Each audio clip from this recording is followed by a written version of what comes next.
Hi అండి. మా Tirupati trip last day మేము కాంచీపురంలోని టెంపుల్స్ చూసాము. కాంచీపురంలో మెయిన్ టెంపుల్స్ చాలా ఉన్నాయి, కానీ మాకు ఎక్కువ టైం లేదు. అందుకోసమనే మేము కంచి కామాక్షి టెంపుల్, శివకంచి, విష్ణు కంచి ఈ 3 టెంపుల్స్ ఓన్లీ చూసాము. కంచిలోని టెంపుల్స్ మార్నింగ్ 11 కి క్లోజ్ అయిపోయి మళ్ళీ ఈవినింగ్ ఓపెన్ చేస్తారని చెప్పారు. అందుకోసమనే మార్నింగ్ బయలుదేరి వెళ్ళిపోయాము. ఎక్కువ క్రౌడ్ ఏమీ లేరు, ప్రశాంతంగా దర్శనాలన్నీ అయ్యాయి.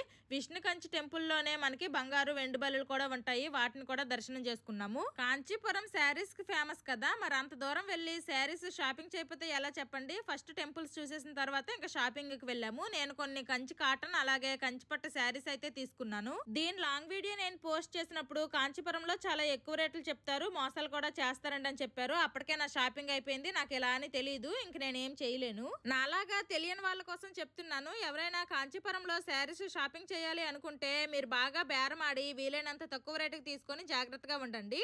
Bye bye.